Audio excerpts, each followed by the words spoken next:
What's the secret to bringing more money in to achieve high growth? No, not just setting New Year's goals or working on your positive affirmations. Today's topic is more technical and grounded on systems information that delivers realized growth no matter if you're mom and pop or a company with tons of employees. We're discussing tools to get you where you want to go, to grow quickly no matter what economic condition the world is in. It's about how to create lean methods in your business to better understand costing and estimating so you can know which customers and jobs to focus on that pay for profit. Our guest, Jeff Hanlon, is filling in the gaps for us in this long-awaited episode. Get ready to level up your powder coater game.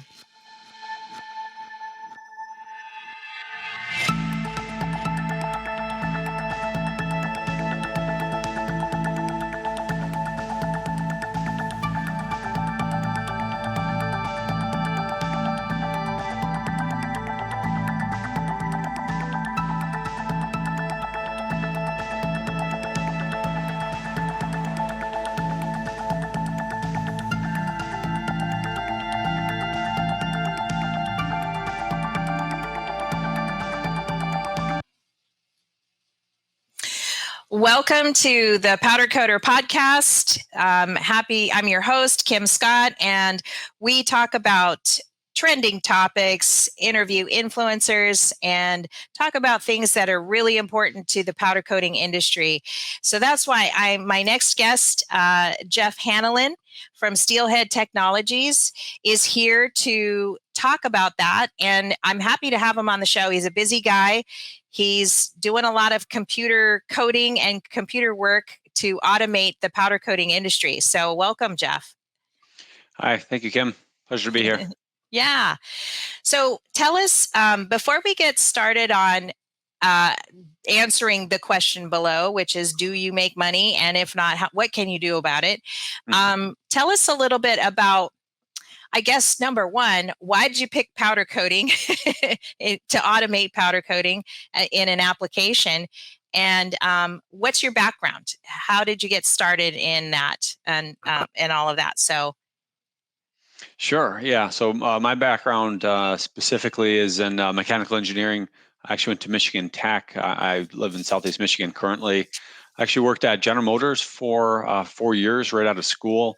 But then I had a buddy, Dean is his name. He's actually our current head of sales at Steelhead, and he's out of Minneapolis. And he called me and said, "Hey, we need to get into sales. Like, there's just so much excitement to be had in sales and engineering and bringing new products to market and things like that." So we started a technical sales company, and we were working in that role.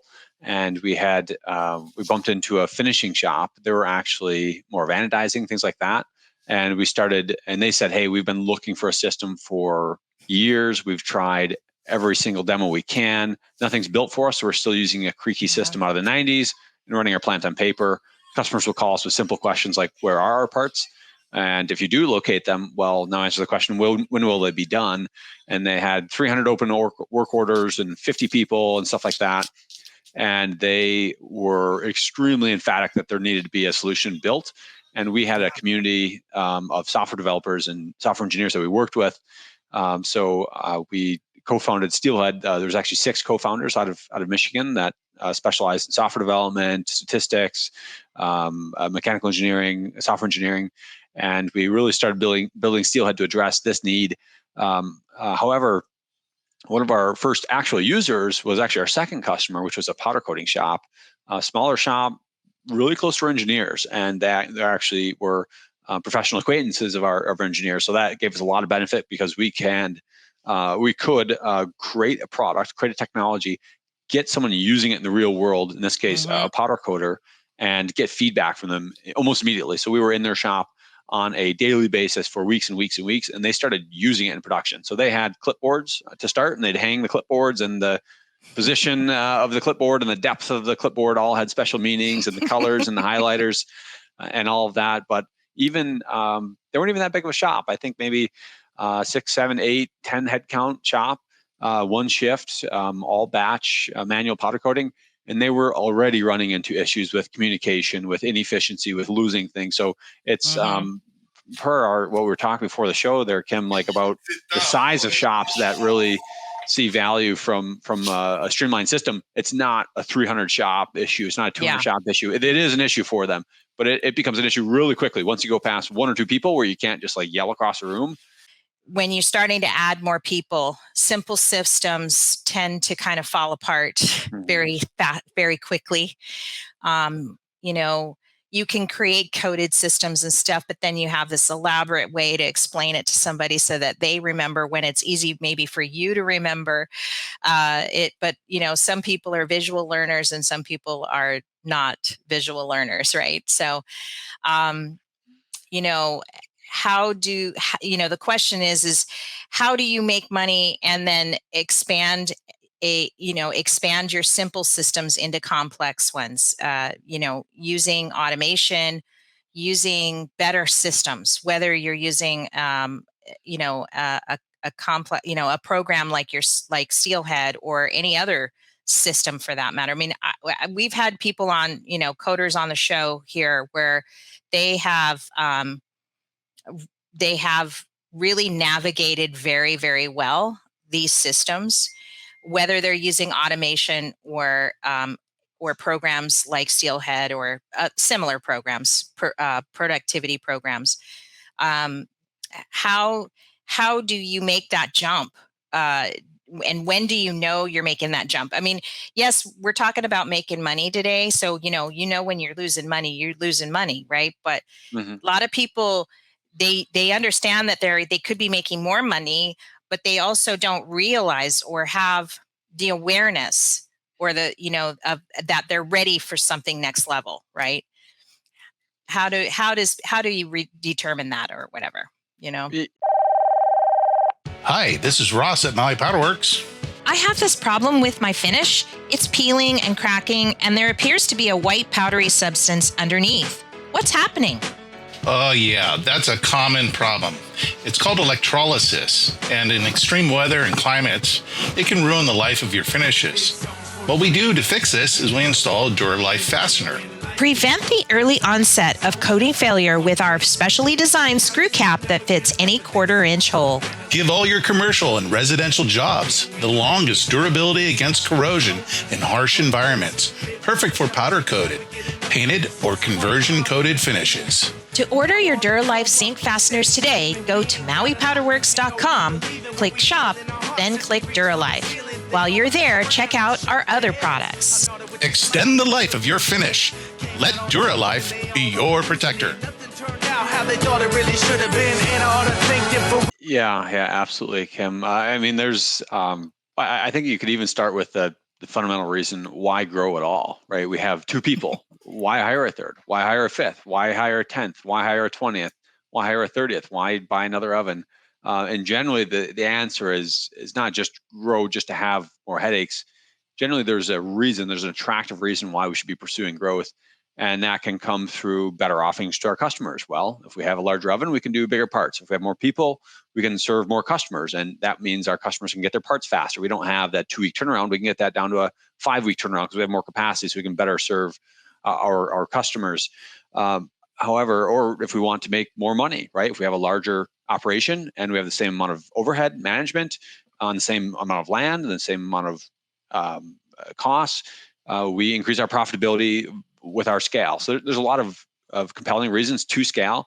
However, if you're not methodical about your scale and you do not have systems that accommodate that growth, and you use the same systems that you had for 3 people or 5 people, all the way up to 50 or 150 or 80, you are going to be in some serious pain. And I guess that's the thing that we've seen really prevalent in the powder coating industry is that, and a lot of job shops actually is that growth happens organically over time. Bigger orders come. A customer started small and they kept on growing, and all of a sudden we're building whole new lines just for that one customer or whatever that growth story is, which is really exciting. And that's why powder coating is such an exciting business to be in. But what we've kind of seen is maybe the standard modus operandi is we scale until a point where it's like, that is so much pain. We're going to fix that right now. We're coming in on a Friday. We're not leaving until it's done. And the solution that's put in place is what we call point solution. So there's a specific piece of pain where our quoting has pain, or our scheduling has pain, and we come up with a solution to fix just that problem. So to me, it's like, for example, scheduling, like in a powder coating shop, we've seen where, you're in the office and you create the schedule on the whiteboard, take a picture of it, go out in the plant and recreate it on a whiteboard, right? That's a solution that works. That fixes a very specific problem, but it's completely detached from quoting and workflow and everything else like that. So that's really the mentality shift that I think is applicable to any size shop, is not being in the reactive mode where we have a very acute problem with something like inventory and we don't know how much powder we have. So we build an Excel sheet to track our inventory. That's a point solution. And going from that mentality to, I want a system to run my entire business on, because there's so much value to having all those systems interconnected and the flow from end to end. So it's really a proactive approach to scaling your business. Yeah, and there really hasn't been a solution, very many solutions. Again, earlier we've had other people come on, have talked about what they've done thus far or what system they're using. And, some of them are more broad-based, where they're more industry broad, right? So they're not anything specific to powder coating. And, for whatever reason, and maybe it's just it could be across many industries. Every industry has its niche or has its thing they have to do. X plus Y equals Z kind of thing. It seems, I'd like to think, or, I agree that powder coating is a slightly different methodology or, approach to doing jobs sometimes. And, some of these broader based productivity applications don't always fit that bill.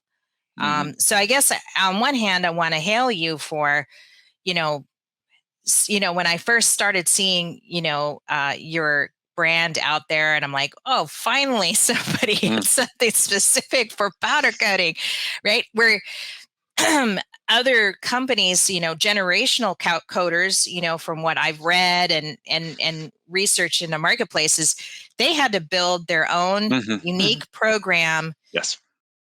And if it is with coding and if you're not keeping it fresh and updated, most business owners just want to buy it and be done with it and then never have to fiddle faddle with it again. But that's not how developers work. That's not how code works. That's not how it all works, right? You have to keep implementing updates and integrations and stuff like that. So, and of course, it's the upside or the downside to that is extreme money. You have to throw it out there.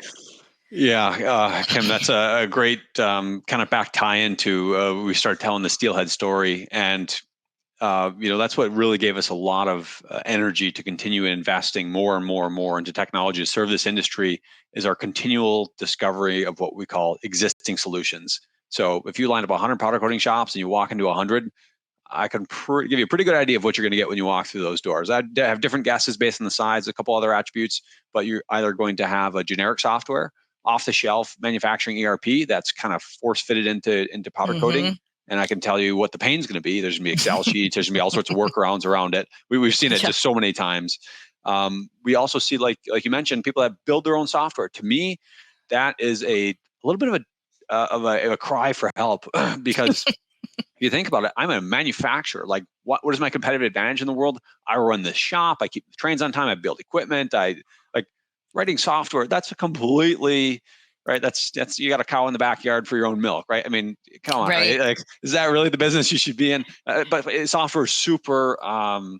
It's a unique business. It's a tremendous upfront investment. You can put $1 million into a piece of software, and it can be almost unusable. That happens all the time. With cybersecurity, like, you have to be constantly on top of your game. I mean, we've unfortunately talked to several job shops that have gotten bricked cybersecurity. They've gotten hacked, ransomware, pay them $500,000 or you can't run your plant. So it's not like you just built it and it's done, or your business changes. You add another line, you add e-coat and then powder coat, or you open another business. Now you have 2 locations. Well, how do you do that? How do you handle 2 locations? Like, these are easy words to say, but tremendous engineering challenges. And if you build your own software, you better be ready to keep paying year after year after year after year. And I hate to say it, but it's probably still going to be significantly below a solution that like a company like Steelhead, like You're that's not all going to we do. get what you really want out of We it, have right? 7 Yeah. engineers that do nothing but build like Right. the best platform in the world. And if you have one, person building a solution that works just for you, like it'll build just for your plant. But there are some significant drawbacks to custom software. And then we also see paper and Excel based operations and or kind of older softwares. So that's really what's and given at us that a lot of point, what's excitement. the point? Like, if I can't see it on a dashboard these days, like that's kind of what people are, they still have to, I don't know, I'm a dashboard kind of gal. I want to see it all on a dashboard. I don't, maybe some of the old school people that are used to seeing an Excel spreadsheet can read that data like it's nobody's business when you've been looking at it for years. But, I think that the newer generational people or younger people want to see it in a dashboard. They don't want to have to do all that back hard work. And I was getting really good at it. I'm not very good with spreadsheets and formulas at all. I despise it.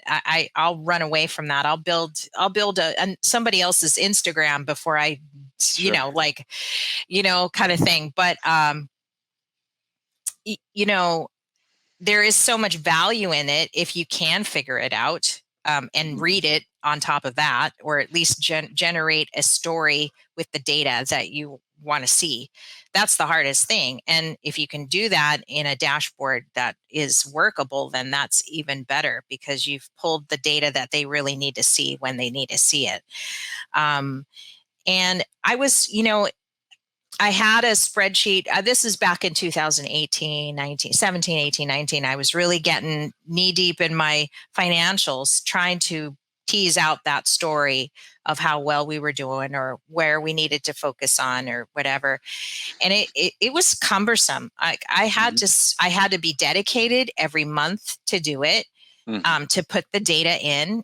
And I had to do, because I wasn't good with formulas, I had to do all the calculating on my phone or on a calculator to see, okay, well, we had X number of jobs from this manufacturer that generated this much profitability, blah, blah, blah, and it's cumbersome. Like, even if you're dedicated to doing it, it's still cumbersome. And then never mind your other stuff like profit and loss statements and balance sheets and, all the other QuickBooks stuff, right? Or accounting software stuff. So simplifying that is always a good thing to, now you have an approach that is, in terms of onboarding your clients and stuff, where you realize you have to digitize everything. Can you speak about what digitizing means? Because a lot of people don't. That's a common word in your business, but not nobody really. I don't think that say a new customer coming in would understand what digitizing is. What you mean by that?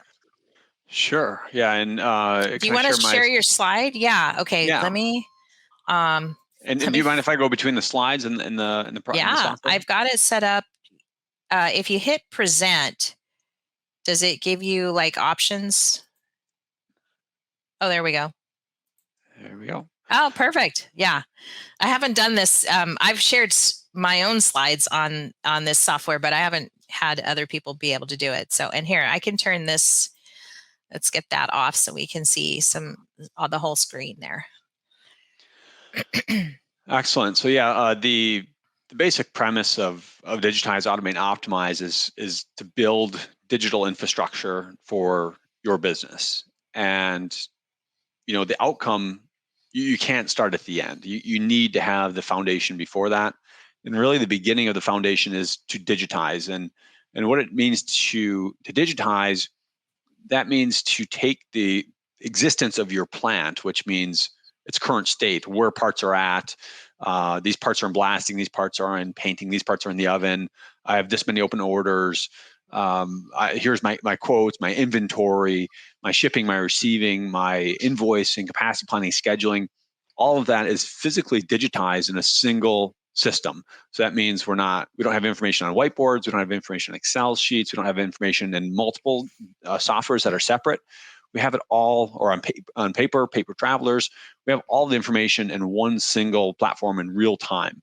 However, that is kind of just step one, because if you take all of your data and you make it digital, I mean, Kim, you were just saying how difficult it is to go through spreadsheets. So I could put all your information in one big, huge spreadsheet, and it's like, well, there it is. It's digital. It's electronic. Make it now. It's so useful. That's actually not true, because you need to go another layer deeper, and you need to put automation on top of that. And automation can come in a lot of different ways. So here we see an operator that's using what we call a workboard. So it's an iPad bolted to an I-beam in a powder coating shop.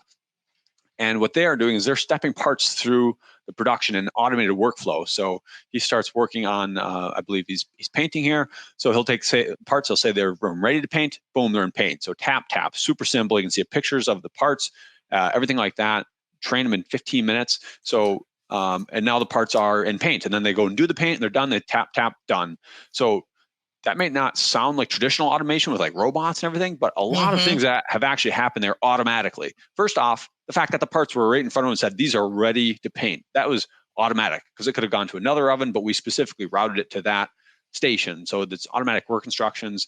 They can click on pictures. They're told what to work on. They can deplete inventories, and they say, we use 2 pounds of powder. Well, what did that do? That automatically depleted our inventory source. It automatically associated that inventory consumption with that job.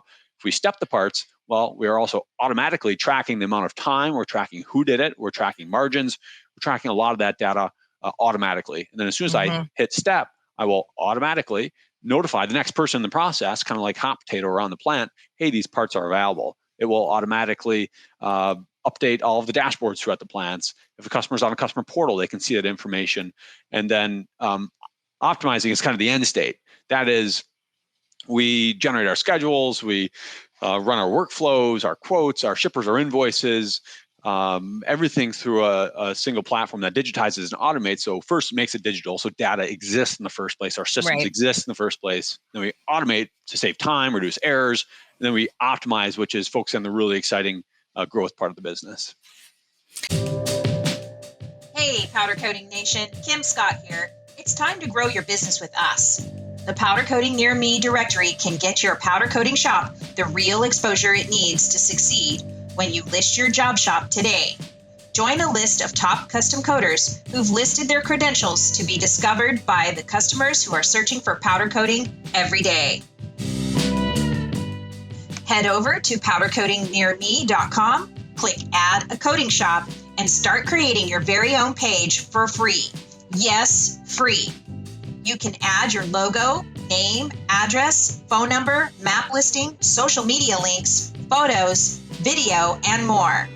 When you submit your listing, we'll get notified and approve you right away.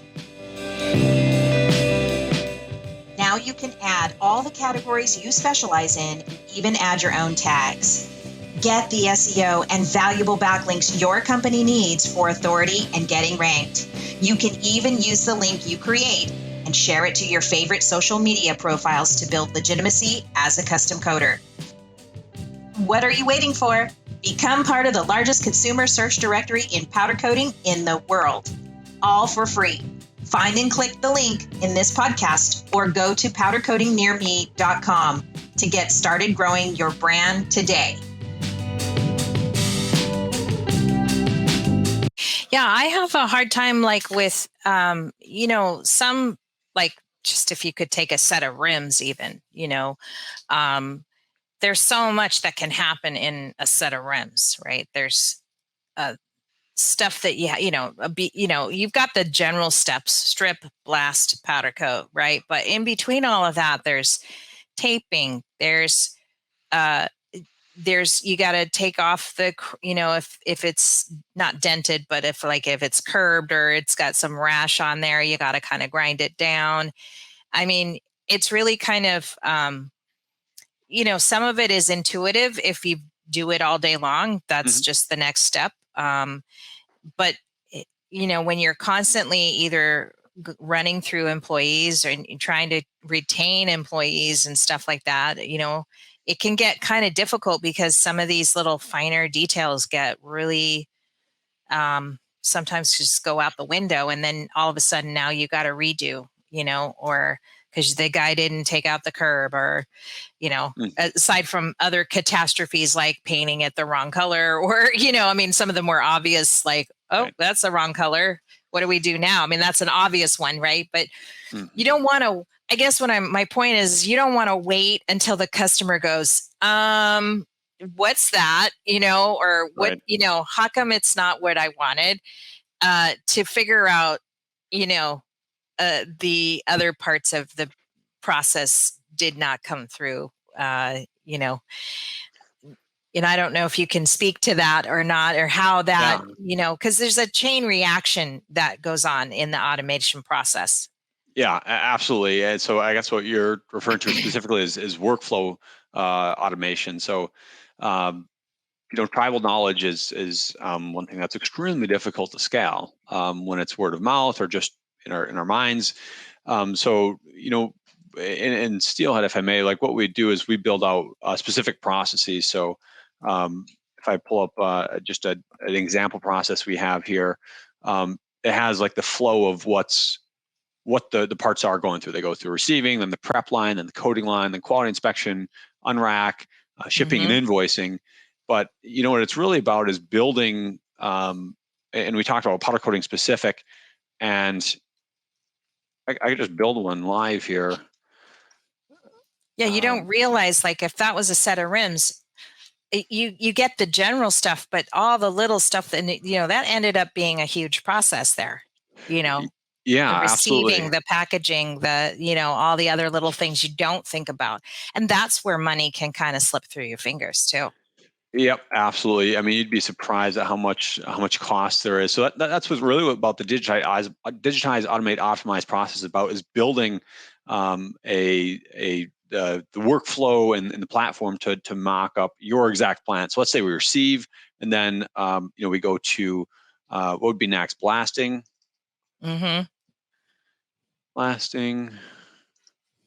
And we Maybe do. if it's maybe, or stripping, if you have a strip tank or something. But yeah, we're just building it, so let's just figure we can just Yeah, so there add might be anything we want. a strip, but the nice thing about the strip is like, hey, we might not always do that strip. In fact, we only do it on occasion.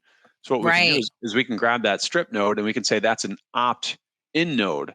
So only certain things, like for example, wheels or dirty wheels or whatever it is, Right. Oh, um, you can create your own that ones. one's going to Okay, be tag. opted in, right? So Yeah. only that part number will get that specific process, where the other ones, they all get that generic process. So it's really That's about. clever. I love that. That's awesome.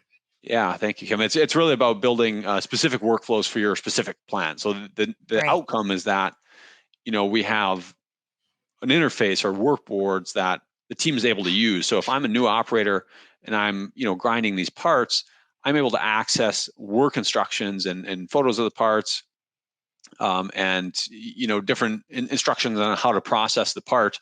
I always have some silly instructions in there, but it really takes the time that's a training time that's required, and really minimizes it for new employees. I think that's great because, maybe doing rims is a simple job, but then maybe you've got something like complex as that picture shows, where Mm. you really got to be detailed. They want it a little bit. And how do you, I mean, we're always praising these custom coders on a show here because of the agility that they have Hmm. to switch in from architectural paint coating to something automotive, which requires a different type of mindset. It's You're all over. You can, if you're not organized, you can literally be all over the place, and that leads to inconsistencies in your finish work. And this is what makes it so um, ideal, especially for people that have I'm guilty of those people that multitask too much and I'm Mm. all over the place. I get it done, but like Sure. Yeah. I got like 15, tabs open on my computer, before I'm not a linear thinker at Sure. all. Sure. And so I could see where this helps linear thinking people, but it all, but it also can help the visual people with the interface and stuff like that. I think that's what you need sometimes in a powder coating job shop. You need to be able to think both ways. I think both.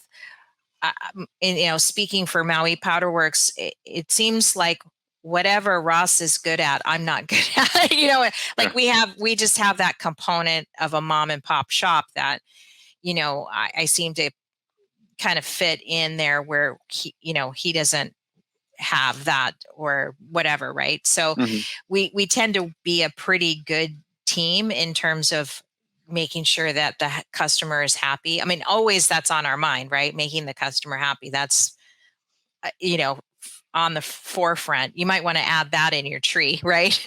Make your customer happy. Somehow we navigate to that finished goal, right? Of whatever that is. We were in a situation the other day, and sometimes you get customers that are like this, and maybe we can kind of talk about customers for a minute, because so we had this, some people do have, I don't want to say mental issues, but some people think their reality is a little slightly different than what really took place. And thankfully at Maui Powder Works, we don't have a lot of those, but we've learned to identify them very early on. And when we do, the alarm bells go off, and sometimes you're better off not even having them, because you almost can't, no matter how far you can bend backwards or redo a part or be as nice or be as gruff as you want to be, you're never going to be able to satisfy them. And it's just something with them, not you or your processes. So for instance, we had a guy who has, those cable railings, they're really popular right now. Okay. And they'll get built and then you run the cable through them. So it looks like strings. So we had a guy come in. He was already kind of in a bad mood because him and the welder didn't get along well, which I can't imagine, because this guy is the nicest guy and he does quality work. So we kind of knew something was up with that just from the get-go, because who talks bad about this guy, right? Anyways, he's trying to match the color wise, he's trying to match the door. And sometimes in powder coating, you can get it a visual match as close as you can, but it takes it takes someone that knows a lot about color and powder to even try to attempt to achieve that, because most people will just go, no, I can't match that because it's an anodized door or something like that. And there's just, it's almost impossible to match, aluminum anodized look, and but we tried and we made samples all along, stair stepping him away. First, we've kind of pushed him away and told him, no, we're not going to do this job. We don't want to do this job. We're not interested. And then he's like, well, why don't you? Now he's curious, right? So now he's being nice to us, and now we're doing samples for him. And we get it to a point where he has accepted the sample because he's gone back and forth to his house and he realizes, okay, this is the closest I'm going to be able to get it. And then he goes, okay, comes down. I'm going to go on vacation. So I've approved this sample. So when I get back, I'll come and pick up my stuff and everything will be hunky dory. And so we do that. It sat here for a couple of weeks till he got back. He comes and picks it up, pays for it, gets it home and says, this isn't what I wanted. And I'm like, okay, Ross is about ready to like wring his neck, like we've done everything possible. We've stair-stepped him, baby-stepped him to where he was going to be. And now he has forgotten what he said. And of course, he's looking at his texting to us and I'm like, no, there was no text. I probably should have, hindsight, right? But you came into the shop and you told us, okay, this is the final sample. And so we proceeded from there. I said, I wouldn't have ordered the powder because we didn't have enough. We had enough powder to do the sample, but we needed more powder to finish the job. I said, Robert, how could we have even, how could I had to order more powder to even get this job done. So you had to have approved this, because he was denying that he approved the sample, even though he He did. dropped off his parts without. Yeah, Did you he ask him did why he dropped all off of his these parts? things, but ignored, but now is telling me that he did not Yeah. approve the sample. And I'm like, okay, none of these things would have taken place Yeah. if you hadn't, why Including would him I? dropping off his parts, right? I Yeah, mean, so why like would he drop off his parts if he didn't approve it? nothing was logical. And of course, now he's looking at his phone as a defense mechanism, and ignoring, I said, no, you look at me in the face. You look at me, right? I'm like, I'm talking to him like he's a 2-year-old, Mm. And I'm like, no, look at me when I'm talking to you and at least give me the respect that Mhm. I deserve for trying to make this a project that is, that you're happy with, Mhm. And I don't know if it's just that, I have a background in hospitality and I live in Hawaii, and that's, our whole world revolves around customer service here in Mm. Hawaii. It's just kind of our nature here. So most guys would just go, you know, out of here, see you later, bye-bye, Mm. but, I guess I have to take it to that next level, so now we've got it to a point where it's like, okay, can you just give me black now? And I promise I won't make any, because now, you're worried, is the guy gonna cancel his check if I try to deposit it? Is he gonna rate me up on Google? And, Sure.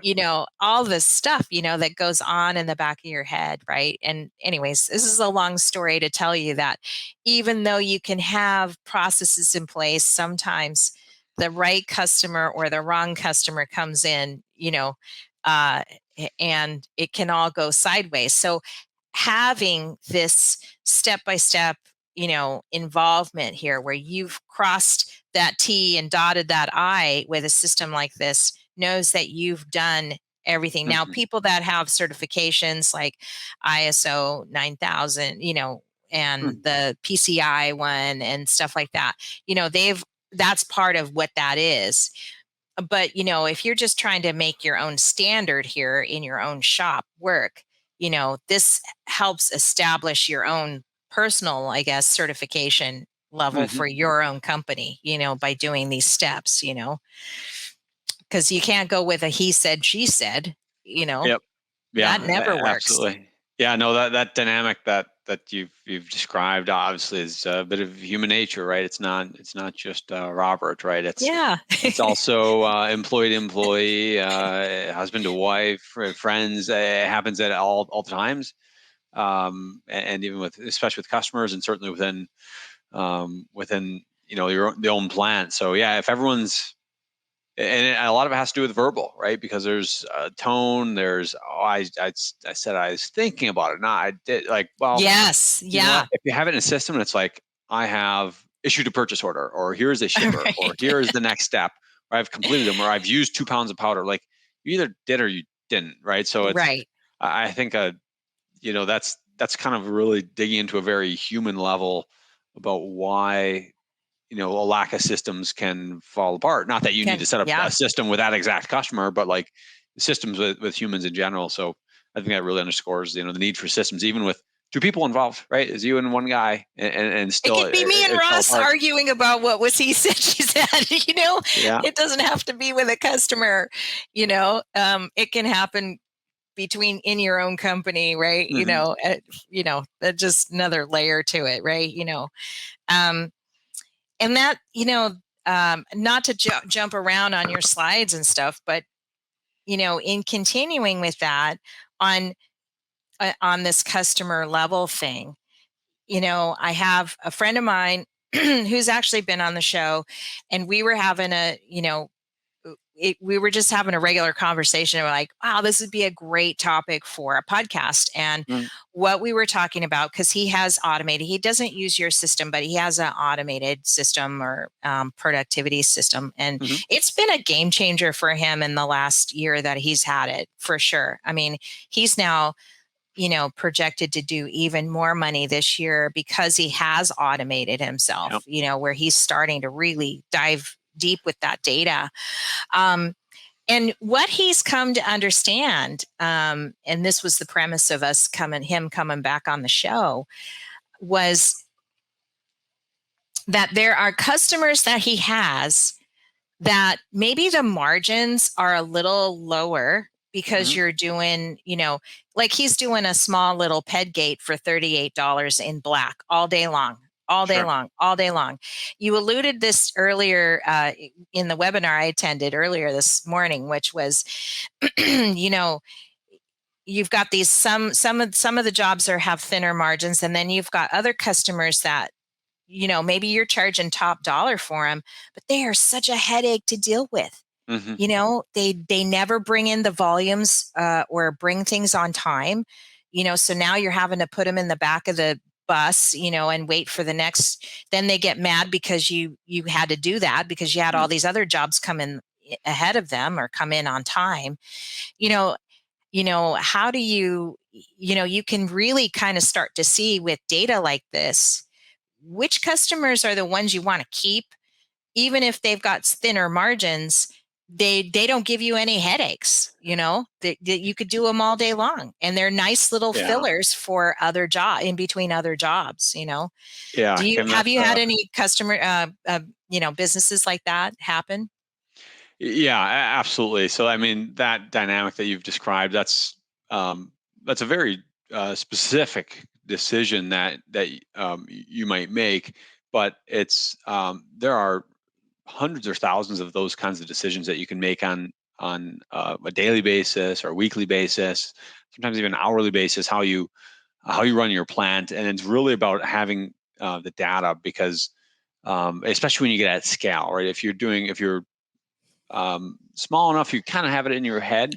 But if you get to a larger extent, or if you go on vacation for a week, or if you have another shift, or you don't work every single day and you're not literally watching the work be done, reporting and having analytics on that is how you can be instructive on, well, are they a good customer? Do they deserve a lower price?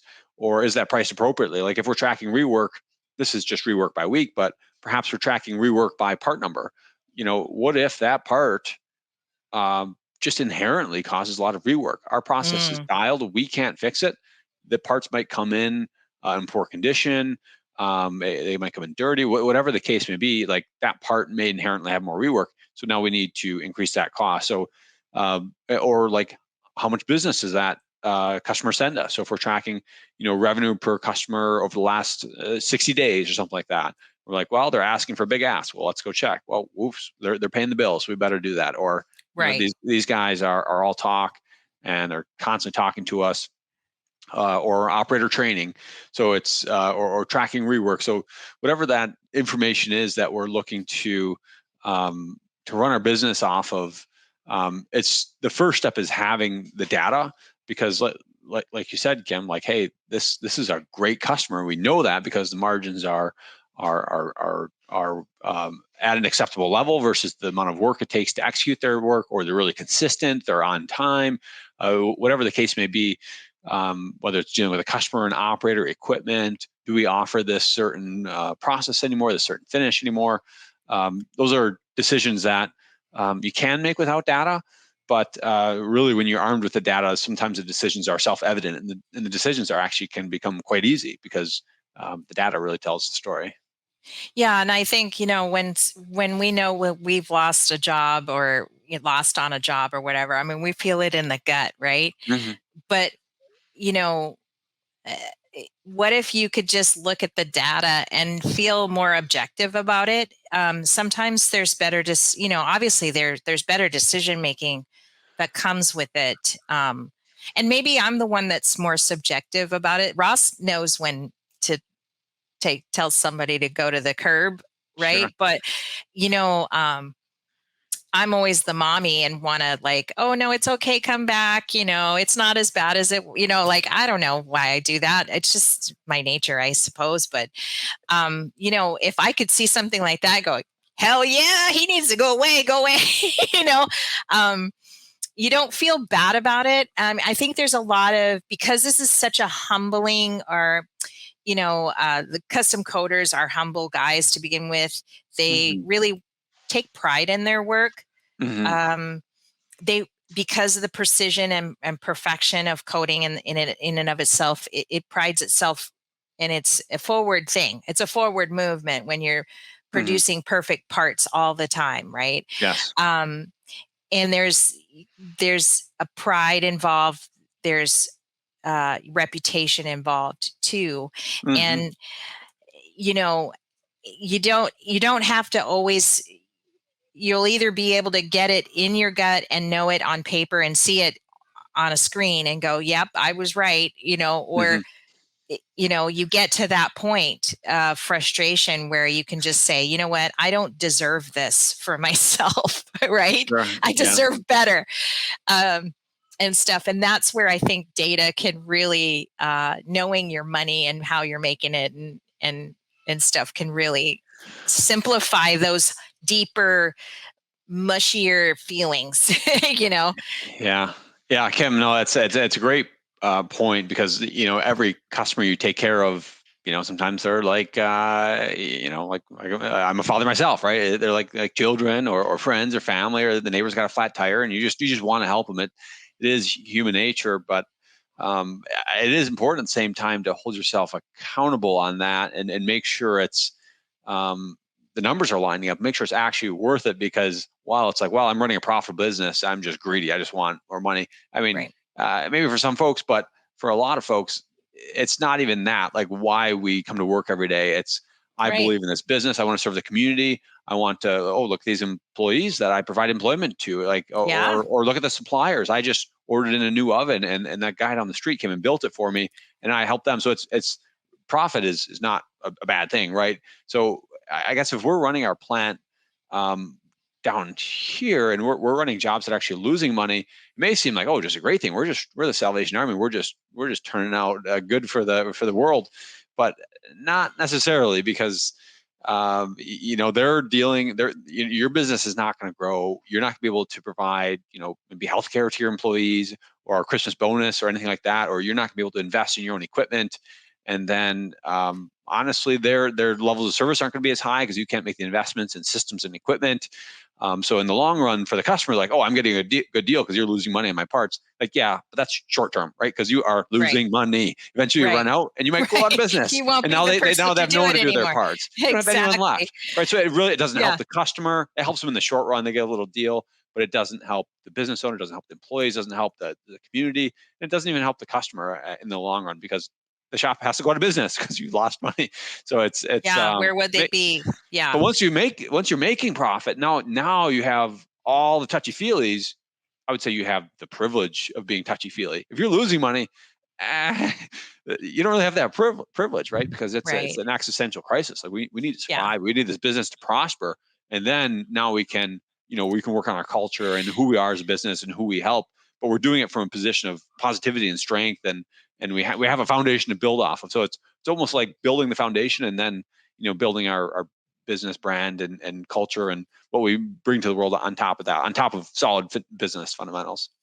Yeah, I mean, I was on Facebook the other day. Somebody posted in one of the groups, that his system was, he's selling all of his equipment, and it didn't say he was getting out of business. He just said, all my stuff's for sale, blah blah blah. Message me, and I'm like, well, why are you selling? He goes, that's none of your business. That's like, I'm like, well, okay, are you upgrading? Are you did you run yourself out of business? Did you make some poor choices? Are you getting a divorce? Does your wife hate you, because you're in powder coating? You don't want your wife to hate you because you're in powder coating, right? So yeah, I mean, I love this slide. It really said a lot to me. I know hopefully it's not too hard to read on the screen when we put it up, but I mean, just the graphs alone, why don't you just go ahead and kind of explain a little bit, because the bell curve at the top there is, oh yeah, you can zoom in. That's cool. Is that better? It's back to the home screen. There you go. Yeah. But it's big enough. I think people can see it. Okay. And for those that are listening, we'll just kind of visually explain, what we're seeing on these graphs, right? I like that you call it naive quoting. Hey guys, we never thought the Powder Coder podcast would take off as well as it has. The level of engagement and bringing custom coders together has been wonderful and worth every late night edit and weekend recording. Whether it's product features, smart business strategies, or custom coder interviews, we are encouraged to continue to bring great content. That's why we're going to show you how you can help us just a little bit more by sponsoring the show for as little as $1, $5, or $10 per month. Just go to rosscoat.com page and look for the Become a Patreon button in the upper right-hand corner of the page. Once you're there, you can scroll to learn more about our goals and mission, grow our community by bringing you new episodes and news each week. With every sponsor level, you get something for yourself, too, to guarantee your success as a powder coder. We are so thankful for you and enjoying the content we bring you each week, and hope you show your support by becoming a sponsor. And level up your powder coder game.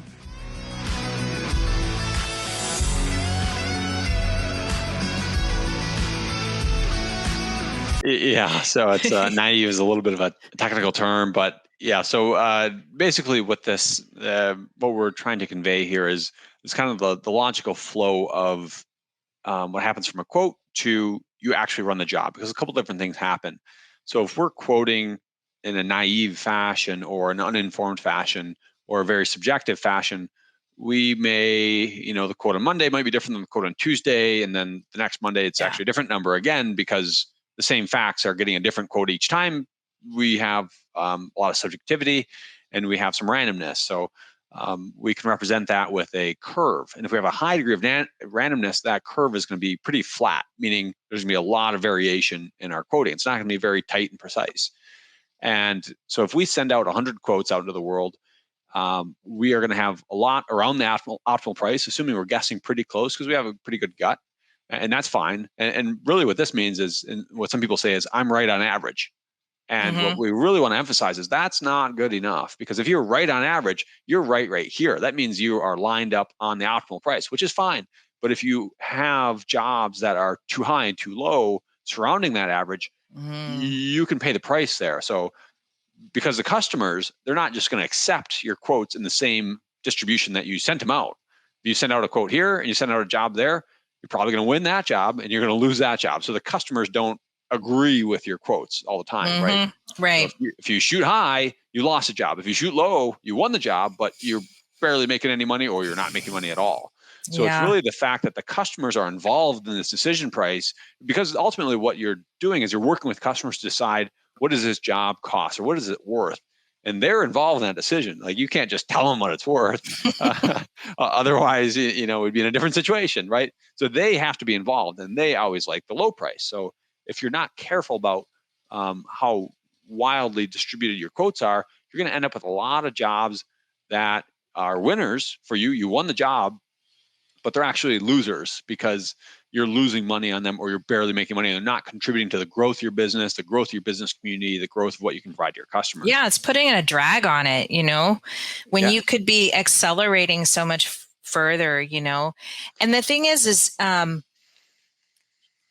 a stickler for details, right? I almost kind of get like, I want to know, even like personal stuff, sometimes I'm making a joke, but like, when somebody calls in and needs a quote and stuff, I try to be as thorough as possible and ask as many questions as I can, because the more I understand their motivations for calling me in the first place, or I can maybe get an indication based on the way they're talking to me, how much money they have for this project, or how desperate they are. Like, we just, while we've been podcasting here, we got a delivery on a job from a major contractor.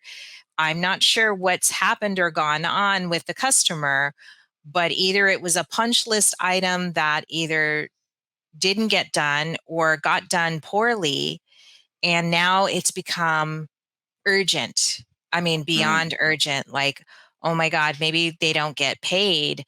That's you understanding contractors and stuff when they working with deadlines and everything. Like when they don't make that deadline, money comes out of their pocket, on a lot of their contracts. And so, having and being able to turn something around quickly, helps them satisfy that as best as possible, as best they can, Right. And so I'm a stickler, or I encourage everybody listening to ask as many questions as you can, because the more you ask about the project and what is at hand, or when their deadline is, or it really kind of can give you some insights how they answer, what they answer, to where you can help price better, or know, oh, I can get a little bit more from him because he needs it like by Monday, or, that kind of thing, so that maybe you can kind of fill yourself into that better part of the graph, right, of this bell curve, Right. Yeah, I like that comment, Kim. And what your comment is look for positive opportunities. Hey, they sound like they're really urgent. Well, I can serve them. I can provide value to them. It's obviously coming at a cost. I'm displacing other work. I'm coming in. right. I'm not sleeping tonight. Whatever the case may be. So that's searching for those positive opportunities when you're quoting. And that's really important. But I'd say the other part is having your hard stops, like having a no-go zone, and Right. and having that no-go zone built off of facts and analytics and information and data that you've run it. Oh, I've done that before. Believe me, I've done that turnaround time for that price. I can't make money, guaranteed not. The overtime's not worth it. I have to pay, and it's just like, I don't care how hard they're asking. And that's when you have the data and you have the processes, and they are all excited and they're ranting and raving, and you just say, no, I can't do that job at that price. I just can't, or I can't hit that turnaround time. So I think it's a combination of what you said, which is like looking for those positive opportunities, but then also where are the The potholes? hard We have stops for the you. hard Yeah. stops. We have a hard stop Yeah. there. We have a hard stop there, and we're not going there. I don't care how hard you yell. Like I'm just not in that business unless you're doing like a intro project or something like that. Right. Yeah. Yeah. No, this is a great slide to think about, and even those that are listening, I think they can kind of grasp, what we're talking about here, even without these graphs. But you're always wanting to know where you are, like where you are here on the map, right? So Yes. where can you go next, or where can you just inch it a little bit further, better for yourself? And I think that we're, again, one of the great things about what you've done here with your product is, knowing that the trends in powder coating are only going to grow from here. We're in a high growth industry right now. As long as the Fed doesn't kill it all, but you know, um, uh, I'm happy to be in manufacturing in a marketplace that is for paint coatings that are low VOC, good for good for the people, and less intrusive, so that we can grow and grow quickly, because people are going to need this software soon enough if they keep growing, and maybe helping them with less headaches, right? And pain points. You're either a painkiller or, you're the vitamin, right? So, Right. I think you definitely have a painkiller here, which is what everybody needs, especially when they're hurting or need to grow quickly. As Yeah. a lot of these companies, they grow so fast. Mm-hmm. They need stuff like this. Yeah, no, Kim, you're spot on with the industry, and I don't want to dovetail into lead times, because that's a kind of a separate topic. But I do just want to point to this, a survey we ran at FabTech, just real quickly. You mentioned the powder coating industry is growing, absolutely, but also there's still a lot of powder coating that's done in-house. So these particular fabricators, about 60 that we interviewed down in Atlanta, 67% said that yes, we actually do it in-house. So that's obviously John Deere and Caterpillar and all these big manufacturers, but even some of these mom and pop, 100 Oh, head these count, fabbers 200 do head, it. Yeah. they do it all the time. And so for job shop powder coating shops, like that's an opportunity, because they don't necessarily want to do powder coating. They're doing it because they have to, because there's not a job shop available for them to use. But just at a general level, in my opinion, whenever a manufacturer who's building products and engineering and designing, when they have an opportunity to outsource something, they will want to do that. It makes their life way easier. So I just want to share that as well from Yeah, a no, it's a growth good point. perspective. It's like, it's Mhm. not just you and the other powder coater in this county. It's all of your customers. You're actually competing with your own customers, because if you do a good enough job, they're like, you know what? Oh, you cut my side yard. Why don't you cut my front yard too? And eventually they don't even know mower anymore, right? Because you do such a Right. good job. Like they just had you come and mow the lawn when you're on vacation, when they're on vacation, and eventually, you're putting in the garden, you're doing it all, right? So it's just kind of getting more and more. So there's unlimited opportunity in powder coating is what I believe. I think as it takes someone. Well, let's just say this: if you're a manufacturer that's outsourcing powder coating and having a bad experience, big enough and important enough to take it in-house and then have to learn that new Mm-hmm. trade, Mm-hmm. that powder coating is not easy to learn. No. That says a lot about our industry too, right? Mm-hmm. That maybe because we didn't have the software, right, or the processes in place, or the the systems in place to give them what they needed, then they maybe not doing their job, or could be doing a better job. I know there is a lot of crossover between welders and powder coaters. Sure. Sometimes, even we're looking at a crossover service or an additional service that's related to coating, but not, and it's Mm-hmm. not welding or anything, but it's, we're looking at wearing many hats just because we see other opportunities, elsewhere too.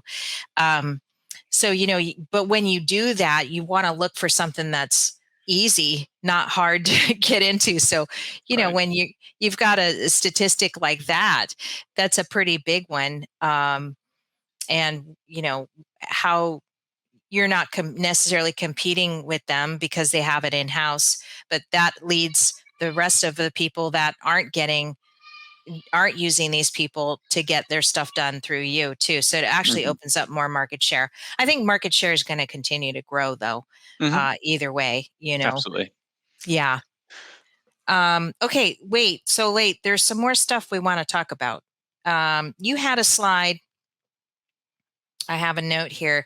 You have a slide that is talking about a closed system, and I think we kind of touched on it a little bit, because it's like, well, what is a healthy lead, right? And your closed system kind of puts everything into perspective here on the process, or the thought process of what you should be thinking about, whether you have a system like yours or not. Mm-hmm. Why don't you take us through this slide? Because I think it's a really important one that we're always trying to hone in here on our show. Because Sure. it talks about, how much does it cost to make you money, right? You've got Mm-hmm. your overhead that what is it? And, if you don't know what that is, then how do you know you're making money, right? So that's the bottom line of today's show. Yeah, absolutely. Happy to run through it, and maybe I'll over narrate a little bit for the audio only listeners here, but for those viewing, you can kind of follow along with my mouse here, and basically a closed loop system in its most generic definition means that it comes back to the beginning again, Mm-hmm. whereas an open system, it comes in one end and it goes out the other, and it's gone forever. It never comes back to the beginning. So the system that we are focusing on in this particular slide, and is because there's many other ones. You could talk about quality, we could talk about other closed loop systems, but this is one example. This one is the system of generating prices. And again, a price is something you and the customer agree on a price, and you execute the work at that price. So when you first generate a price, you have to take into account a lot of factors. I didn't put the craziness of the customer on here, Tim, but maybe we'd add that to your matrix there. But we're looking at things like labor rates, powder cost, tooling, utilities. Maybe we have to pay expedite fees on that powder to get it here soon to hit the lead time, masking, plugs, packaging, our desired profit margin, so we can run a healthy business. So these are, I would say, the analytical or the calculated or theoretical drivers that generate a price. So in theory, this part should cost us $73 to run and 88 cents. Well, that's great. And we generate a quote and we send it, and then we receive a purchase order. We win the job, and then next we run that job. And that is where a lot of people will just run the job and then take the payment and just be done. And if they get the job again, well, it just goes back in the same open system, and then it comes through again, and then they send it back to the customer, get payment, and then they're done. But there's a tremendous amount of value left on the table from an information or a data standpoint, because if you complete the job and instead of just sending the parts to the customer and collecting the payment and then just being done until they send it back again, if we analyze the performance of that job, of that part number, of that customer, ideally every job, we can answer questions in an automated format like, did we make money? Did we run this job as well as last time? So if we ran this job 5 times, how did we do versus the last 5 times we run it? Or something like wheels, where we don't get the exact same wheel every time. Well, that's fine, but that was a truck wheel versus a car wheel. How are our margins looking on truck wheels? And is this in alignment with our truck wheel? So we can use generalizations if it's not like an OEM part number, where our costs estimated correctly. We estimated XYZ cost drivers. Is that what it actually was, or was it above or below? So are we doing a good job at estimating our powder? Are we doing a good job at estimating our blasting labor? How does lot size impact performance? If it's a scenario where the customer sometimes sends 5 parts and sometimes sends 50, do we understand how much of an impact that has when that goes all over the place? Because we might be putting half the amount of parts in the oven and running it for the same period of time, and that's driving our cost.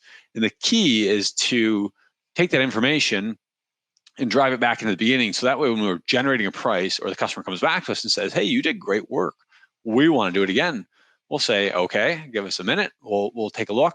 We'll say, well, that price isn't $78. It's actually $92. Or, you know what, we actually overpriced it. It's actually $64.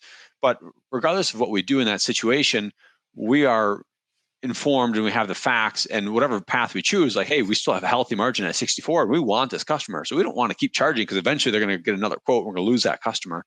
So we have the ability to make that decision.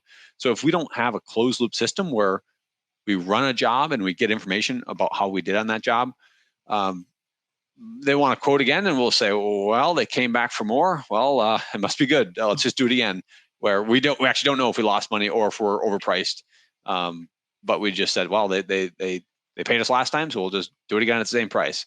It's kind of taking a step level higher, and really what that does is it builds an intellectual flywheel for your business, because instead of just coming in every single day and just working as hard as you can and going home and then coming in and doing it again, we're actually getting better every single day, because we're learning every day and we're getting better at quoting. We're getting better at, so every day we come in and we actually do more than we did before for the same amount of effort, because we're getting better and we're getting more efficient. We're getting smarter. The old working smarter, work not harder adage. So it's creating a flywheel in the background of your business of almost like intellectual property, as you really understand your business and your customers and your cost structures at a very intimate level. It allows you to do more, be more productive with less resources over time. Yeah, and you had an example earlier this morning about the guy. I guess he realized that they weren't dropping parts off as many as they could, and somehow they figured out in using your system that if they just could bring the more parts at the time that they were supposed to, they could have, you know what I mean? And I couldn't remember if it just, it was the way you explained it was either the customer won out on a better price because they we can bring you more stuff, or if it was on the back end, the guy ended up making better margins because all he had to do was ask. How simple was that? No, Kim, you're right. That's exactly what it was. Is the first one that you mentioned. So they received orders. Well, they did these parts for this customer all day long, all month long, but the quantities that they received the parts were all over the place. It'd be low numbers, high numbers.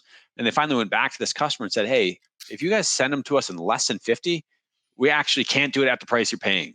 AKA, if you send them in batches of 10, we're going to stick you like pretty hard on the cost because of XYZ reasons, because we have the data right here. Right. But if you guys send them in 50 or above, you guys will get that same nice low price. Like, and they did this to like a Fortune 100 manufacturer, like kind of like a little bit intimidating. Like, you better be right if you're going to go in there and make that ask, because they might say, well, we want to send them to you at batches of 5 at that price, and we're ready to go on the street, but you have to be ready for that to happen and comfortable with that because you understand your numbers. In this particular case, that manufacturer said, or that customer said, okay, no problem.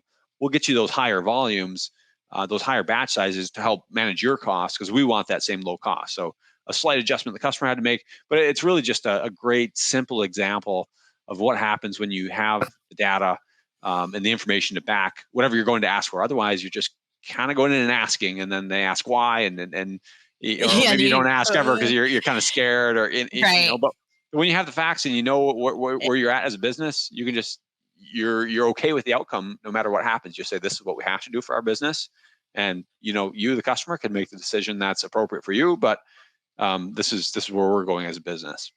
Yeah, and the other side to that too is, if you have this, 1 month you're sending them a bill for this X number of dollars, and then it goes down, and then it goes sky high again the next month because of the way they're delivering the parts to you, right?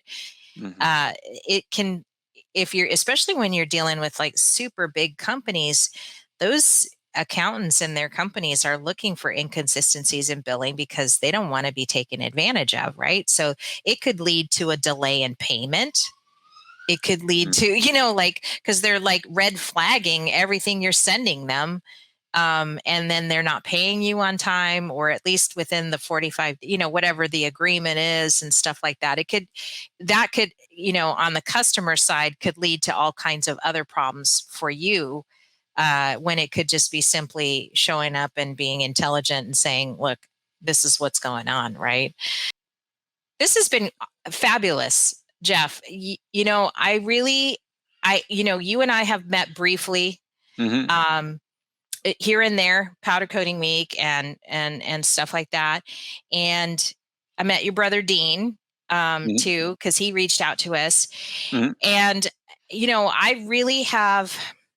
I just want to tell you that I have learned an appreciation for you and the level of knowledge that you have about systems and systems building. It's Mm-hmm. incredible. So thank you for being so good.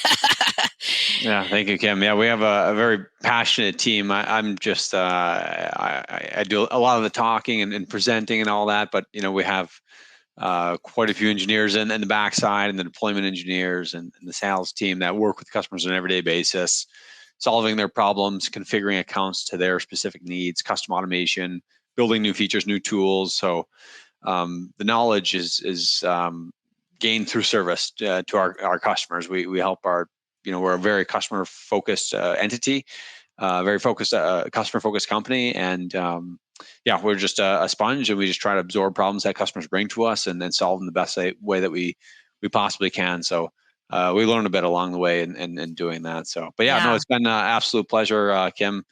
It's a pleasure to see you in Florida a month or so ago here. Yeah. We're almost getting some summer weather in Michigan. I think it's officially spring now, so that means just a little bit more snow.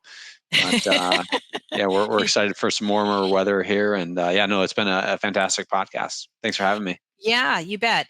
Do you ever see, just real quick though, on a level of like where a shop, is it a monetary thing? I know you're at that point where it's like a pain point for you, then you're ready for that technology. But like, is there some level, or do you ever see yourself building a product that is sort of a scalable one, so that, because I'm thinking, I could use this system on some level. I don't know if I could need all the bells and whistles that, for our small size. You can see pretty much what I'm dealing with here in the background, but like it's still nice to be digitally coherent, and then have something that can scale along with me too, as we grow together. Sure. But I don't know. Have you ever thought about that? Yeah, no, Kim, it's a great question. So, I mean, our smallest customer has, I believe, 3 people, three to five, and then all the way up to the mid 100s. And obviously, it's different challenges all along the way. But the thing that I think people underestimate, even given a smaller scale, 8 to 10, is the value of their own time. Mm-hmm. It's a very common mentality, even as an individual. Like, well, my car's broken and it's going to take the brakes. I need to get the brakes done, so I'm just going to do it in the driveway, in the gravel driveway with my jack. And it's raining. I've done this. Headlight, 35 degrees, torque wrench, rusty bolts. I'm in a gravel driveway and I'm changing whatever, the half shaft, the bearing. I've did that for many years. I no longer do that. I take it to the pros, the auto shops. They got the nice tools. They got the air wrenches. They got the heat, the AC. But to me, that mentality shifts not just like I'm tired of bloody knuckles. It's like, you know what? I can do a lot with my time. I can work on my business. I can work with my family. I have my priorities. And that's one thing I think that smaller shops tend to underrate is they're like, you know Yeah, what? you're Wheel so bearings, no right. problem. I can do wheel bearings. No, I'll do that wheel bearing. Swap a muffler, I can do that. I'm going to go buy a welder from Harbor Freight. I'm going to do that. So there's a little bit of a false economy, in my opinion, where it's like we can just kind of DIY it to the nth degree and just avoid spending capital, because it is a little bit of a different mentality to say, hey, we're going to make an investment, but that investment has a clear ROI. We're not just doing it just for fun, but we're also we're seeing the fact that, hey, this is going to, me, Kim, I'm going to, or whoever it is that's doing these activities, I'm going to save 10 hours a week. And not saying, well, that 10 hours a week is worth $0. It's like, no. That 10 hours a week is worth a tremendous amount, because look at all this extra work we can do. So to me, it's a two-sided equation that needs to be happening whenever you're looking to make an investment. It's like, yes, there's that cost, and obviously we want the cost to be zero in an ideal world, but sometimes you get what you pay for. But to me, it's having a really honest assessment. It's like, if we spend that dollar, do we get $5 in return? Or do I get X hours back where I can go and earn those $5? But as far as Steelhead, we do cater to fairly small shops. We do. I think in the future will make it like completely self-serve, so where it's like you mentioned Trello. Well, Trello's a very generic software. You could run an ice cream shop on it. You could bake cakes with it, and you can also run some powder coating on it as well. We've seen that as well, and it's very low cost, and you just go on and use it. But our approach has been to build systems in a very custom, in a very deep way for the cohesive business, and that drives a lot of time and expense on our side with professional services. But certainly down the road, it's certainly something that we've considered is making the software just kind of available for DIY at a lower cost, with obviously less service and things of that nature. But currently, we're focusing with the more intensive business-wide deployments, and really focusing on those that have a lot of pain and have some scale that they're working on, and have some growth plans, and really putting in that robust digital infrastructure. But we do try to get as low as we can as far as cost and size of shops that we're able to accommodate, and while still providing a great service, right? As I was mentioning about the economics, right? If we undercharge, we don't charge enough, and we can't pay employees, Right. all of a sudden we're gone, and we're back where we started, where powder coating doesn't have a great technology solution. So that's something that we pay a lot of attention to. And one thing that's exciting about powder coating is you start working with a shop when they're at 10, and before you know it, they're at 30. Like our second customer started with, I think, 6, and now they're at 23 or something like that, and like Yeah. a year. So it can be really exciting. So even if you are 6 people, if you have growth plans, the infrastructures, you need to build the foundation before you the need house. it. Yeah. So you can't necessarily, you can wait, but it's a much more painful route versus making an investment up front in a scalable system. Yeah. And I can appreciate what you just said too. And, anybody considering something like Steelhead or, other softwares that are out there, it's like, it's better to start sooner than later. You know what I mean? Because the longer you wait, the digitizing, the data entry and everything gets just even more, complicated. But I think you said that really well. It's more than just time and your own, it's anybody that I've seen use technology like this, they're growing, they're exponentially growing. And I think a lot of it has to do with what the steps that they've taken to get themselves in a situation like with Steelhead, So I can appreciate that. And I thank you again. Now, where can we find you? Are you on Instagram? Are you on Facebook? I think we are on Instagram and Facebook. Chantal, our head of marketing, runs our socials. But our website is probably the best place to start if you're interested. Let me get that up. It's gosteelhead.com. Steelhead like the fish, so go, and then Steelhead, STEELHEAD, gosteelhead.com. We have a lot of videos. We have a lot of pages about all the different functionalities, quoting, workflows, reporting, shipping, receiving, you name it, all the core functions of an entire powder coating business. We really try to have an educational website where you can spend a good half hour watching videos, digging around the website, and really educate yourself and say, hey, is this something that's useful for us? Is this something that would help us? And then, of course, we have the option to book a meeting right there. It links right to our calendars, and you can jump on a short half-hour call.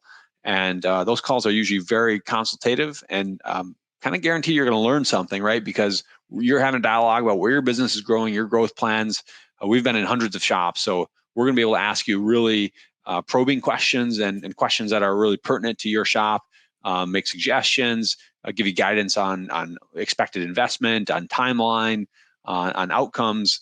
And if you're saying, hey, we have these problems, that's what we're here for. We help with those solutions. So regardless of whether or not you choose Steelhead, we're always happy to have those conversations because it's about solving your problems and growing your business. So if you go online and you like what you see, you're excited about putting in some systems, go ahead and book a meeting, and we'll it all starts there. So I look forward to talking with everyone.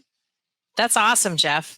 Thanks for taking the time to come on the show today. I'm always liking new products, new stuff, and it's nice to have a conversation around it rather than just a salesy talk kind of thing, because we're just addressing some of the problems that are in the industry and that we have to suffer through every day, and that maybe we don't need to suffer any longer, that there's a company out there that has a solution for what they need. So I appreciate you very much for coming on today. Excellent. Thank you, Kim, and thank you for everything that you do with the podcast. We all really appreciate it. Yeah. Okay. Well, everybody, have a great day. Get out there, get some estimates, make some money, and we'll see you next time. Aloha. See you later. Aloha.